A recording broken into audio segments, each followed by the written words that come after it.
भारत में चीनी सामान के बहिष्कार के कितने भी आंदोलन किए जाएं, लेकिन सरकार में बैठे नुमाइंदे इन्हें इस्तेमाल करने की अधिकृत अनुमति दे रहे हैं। ज्यादा हैरान करने वाली बात तो यह है कि कोविड की महामारी के बीच चीन की ऑक्सीजन मशीन मरीजों की जान ले रही है। ताजा मामला ग्वालियर से जुड़ा हुआ है, जहां सुपर स्पेशलिटी अस्पताल की चौथी मंजिल पर बने कोविड आईसीयू में शनिवार को लगी आग हाई फ्लो ऑक्सीजन मशीन में विस्फोट होने से भड़की है।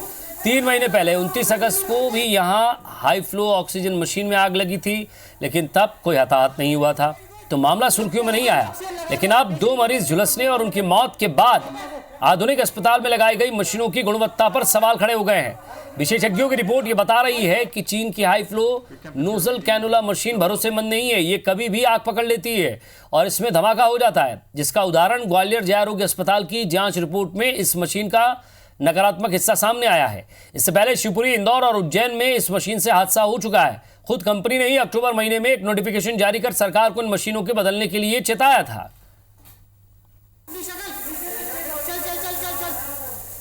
आग के कारण क्या थे, सेफ्टी मेजर्स क्या था, उसकी जांच के लिए 3 ई की कमेटी बनाई गई थी। वो लोग जांच कर रहे हैं। हम उसको तत्काल रिस्टोर कर देंगे और उसमें प्रमाण पत्र भी लेंगे, और अगर किसी की कमी कोई पाई गई इस पार्किंग में किसी चीज़ में, तो उसको जो है हम कार्रवाई भी करेंगे। ये मेरा कहना है कि ये सब जांच के विषय हैं, उसके बाद मैं कोई परिणाम बात कहूँगा। निश्चित रूप से ग्वालियर में जिस प्रकार की दुर्घटना हुई, एक मौत हो गई आईसीयू में, जो चीनी मैन्युफैक्चर्ड एक ऑक्सीजन की मशीन थी, कमोबेश सेम स्थिति 2 जगह और हो गई। तो मुझे लगता है कि अब सरकार को कम से कम चेत जाना चाहिए। जहाँ तक जन कल्याण की बात है और अस्पताल की बात है, उसमें तो कम से कम ये जितने भी चीनी उपकरण हैं उनका बहिष्कार करना चाहिए। और इस खबर पर ज्यादा बातचीत के लिए हमारे संवाददाता नासिर गौरी हमारे साथ जुड़ गए। नासिर, ये बात सिर्फ ग्वालियर की नहीं है। अगर कंपनी खुद एक मेल करके बता रही है, नोटिस दे के कह रही है कि साहब आप हमारी मशीन को रिप्लेस कर दीजिए, आप उसके लिए दूसरी मशीन मंगा लीजिए, लेकिन ना मंगा रहे हैं, ना इस पर कोई कार्रवाई हो रही है। कलेक्टर कह रहे हैं ये जांच का विषय, हमने कमेटी बनाई है, कब कमेटी जांच करेगी, क्या उसमें निकल कर सामने आएगा, मंत्री के अते पते नहीं है। सवाल यह है कि 2 लोगों की जान चली गई है और ऐसे हादसे पहले भी हो चुके हैं, तो क्या और हादसों का इंतजार कर रही है सरकार? बिल्कुल जाहिर सी बात है, जिस तरह से आपने कहा कि और हादसों का इंतजार कर रही है, यही सच बात है। क्योंकि जिस तरह की घटनाओं की बात करें तो मध्य प्रदेश में इस मशीन से 5 घटनाएं सामने आ चुकी हैं, लेकिन सबसे बड़ी जो कैजुअलिटी हुई है वो ग्वालियर में हुई है। ग्वालियर में 2 मरीज इस मशीन की चपेट में आ जाने से शुरुआती जांच में माना जा रहा है कि जो चीनी मशीन है, हाई फ्लो मशीन है, ऑक्सीजन की जो मशीन है, उसके द्वारा आग है वो भड़की थी और उसकी चपेट में जो बेड था वो आ गया और उसके बाद आग ने बड़ा रूप ले लिया था। 9 मरीज झुलसे थे, लेकिन जिनकी 2 मरीजों की इलाज के दौरान मौत हो गई थी।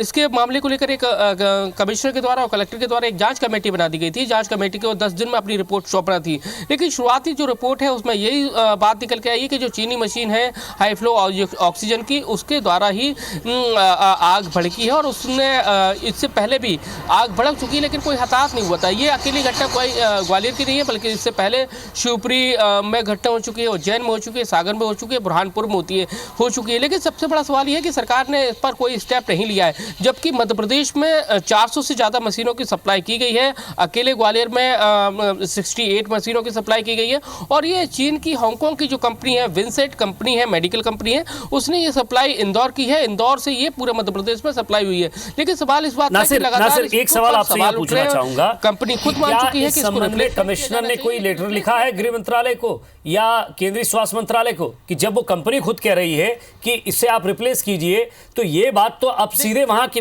जिसने ऑर्डर दिया, जिसने ऑर्डर लाया और जिसने बंटवाया, कम से कम अब उस कंपनी को आप कहिए कि आप भेजिए दूसरी मशीन, हम बदलते हैं।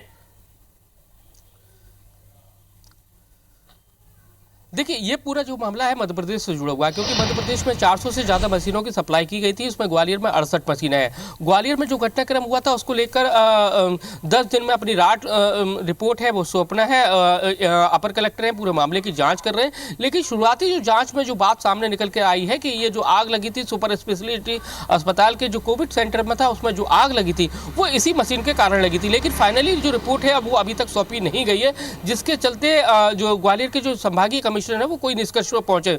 लेकिन इससे पहले जो चीनी जो कंपनी ने अपनी तरफ से एक मेल किया था, उन्होंने बताया था कि उनकी मशीन में कुछ फॉल्ट है और उसको रिप्लेसमेंट किया जाए, लेकिन उस पर आज तक कोई एक्शन नहीं लिया गया है। यही सबसे बड़ा सवाल है, क्योंकि मध्य प्रदेश में अलग अलग जिलों में घटनाएं हो चुकी हैं। नासिर, किसके शासनकाल में मशीनें मंगाई गई थी? क्या उस समय कांग्रेस की सरकार थी या ये पूर्व में जब शिवराज सिंह चौहान की सरकार थी तब का मामला है? देखिए, ये बीजेपी सरकार में खरीदी गई थी और लेकिन जब खरीदी तो बीजेपी की सरकार में इनका ऑर्डर गया था, लेकिन जब इनकी सप्लाई हुई थी तब कांग्रेस की सरकार थी। लेकिन उस बीच में दोनों ही जन हो, चाहे बीजेपी हो चाहे कांग्रेस हो, वो एक दूसरे पर आरोप लगा रहे हैं। साथ ही जो कैबिनेट मंत्री हैं वो उस पर जांच की बात कर रहे हैं, जबकि वो खुद उस अस्पताल में गए थे, उन्होंने डॉक्टरों से बात की थी और डॉक्टरों ने इस बात उनको आगाह कराया था कि जो मशीन है, ऑक्सीजन मशीन लगी है, उसी के द्वारा ये ब्लास्ट हुआ। लेकिन उसको लेकर उन्होंने संजीदापन नहीं दिखाया, उन्होंने सरकार को नहीं चेताया कि ग्वालियर में ये मशीन लगी थी, इसी के चलते ब्लास्ट हुआ और ये जो मशीन थी वो चीनी थी, और जबकि इस मशीन के द्वारा पूरे प्रदेश में 5 जगहों पर घटनाक्रम हो चुके हैं। तो ऐसे में क्यों ना इन मशीनों का रिप्लेसमेंट किया जाए, इस बात को लेकर ना ही सरकार का ध्यान है ना ही विपक्ष का।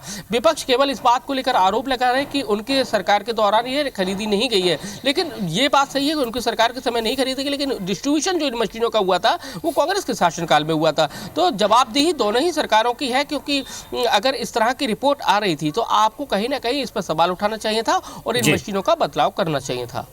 नजर बनाए रखिएगा नासिर, आगे भी आपसे अपडेट देते रहेंगे। बहुत बहुत शुक्रिया इस तमाम बातचीत के लिए।